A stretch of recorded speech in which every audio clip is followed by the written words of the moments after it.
What's up, everybody? This is Steve from Bloom Audio.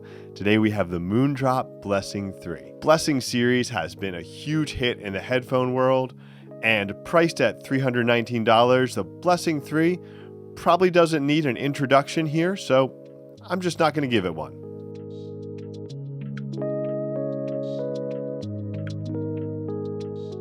Blessing 3 comes in a nice package. Moondrop's even kind enough to drop that frequency chart right on the back.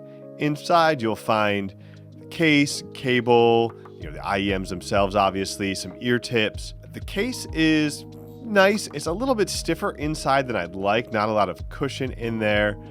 Decent quality. Cable is a silver-plated copper. Pretty solid. Definitely meets expectations for this price range for a cable. The IEMs themselves are made from a medical-grade resin using a 3D printing process. I believe the faceplate is aluminum, but I couldn't find the official information on that. For drivers, Blessing 3 has 4 balanced armatures and 2 dynamic drivers in what they call the HODUS configuration, which I think is horizontally opposed dual dynamic unit system or something like that. Basically, the drivers are facing each other, and then the internal acoustic sort of pushes that sum of the sounds hitting each other out to your ears.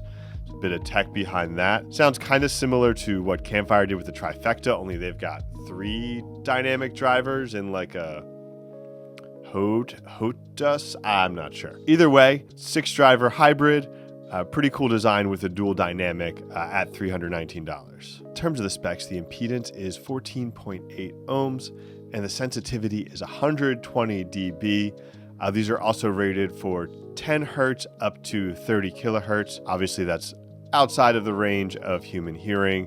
So practically, it's just 20 hertz to 20 kilohertz.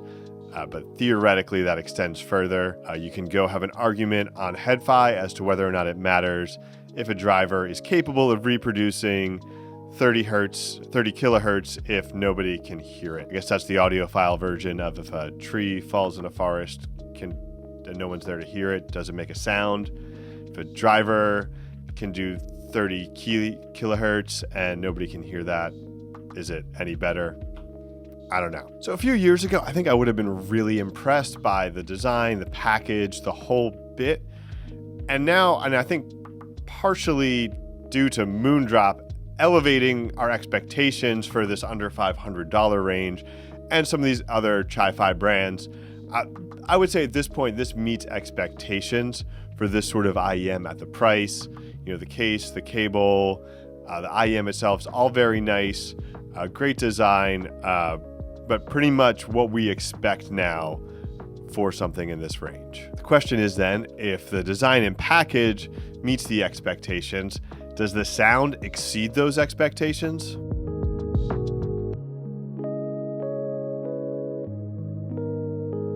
The Blessing series' main claim to fame is basically how it challenges some of the IEM hierarchy that for what you're getting for the money, Blessing 3 is giving you things that you would expect to have to pay more for, or maybe that it does better than some higher end IEMs. A big part of that is the tuning. Blessing 3 really kind of nails this slightly bass boosted Harman style tuning, kind of hits all the right spots in the bass, in the treble, and is really solid there.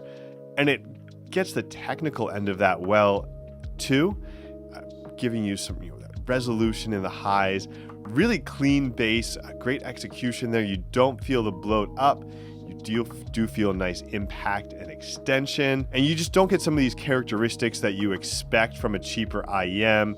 Some of the smearing potentially, the small phase issues and other things that can come with a budget IEM with a great tuning. Blessing 3 kind of takes care of all those technical aspects while giving you a great tuning, and does really seem like a lot for the money.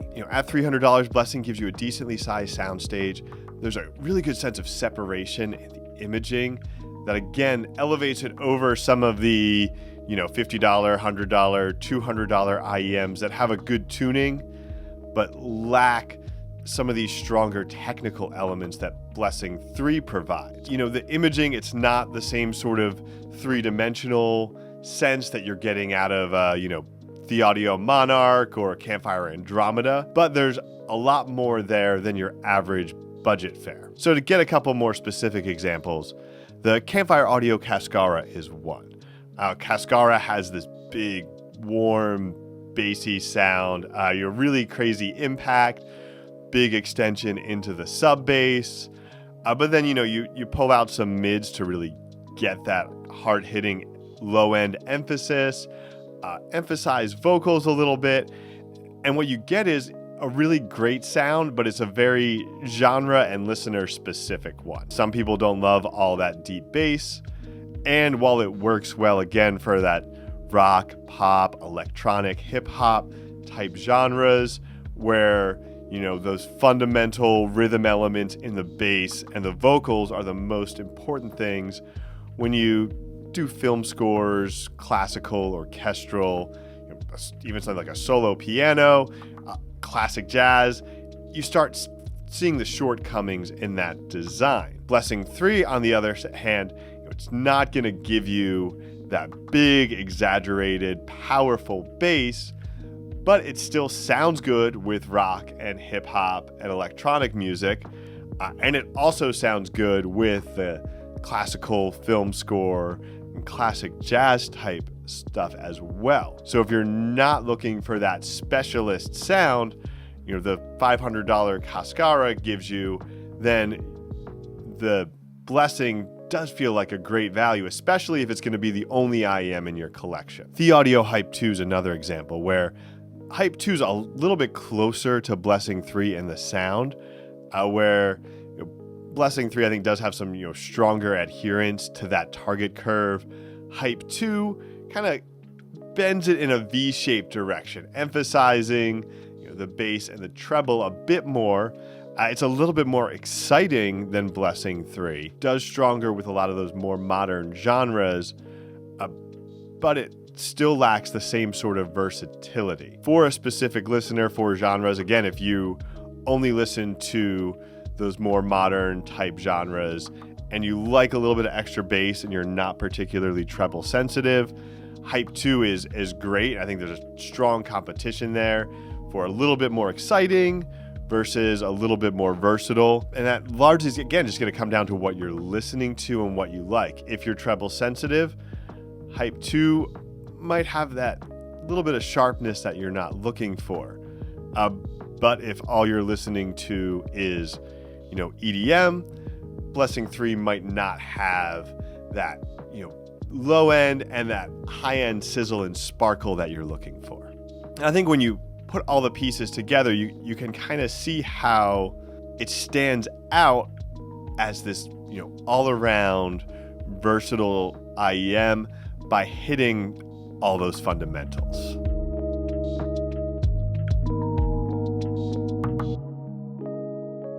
While if you've heard a lot of top-end IEMs, Blessing 3 isn't going to seem that impressive. Where it really stands out is just getting all those fundamentals, providing versatility and value, really giving you a lot for $300. I will say Blessing 3 is a great IEM in its own right, and definitely one of the best out there under $500. Thanks for watching. You can check out Blessing 3 and a lot of other great products at bloomaudio.com. Be sure to like and subscribe, and we'll be back soon with more high-fidelity audio content.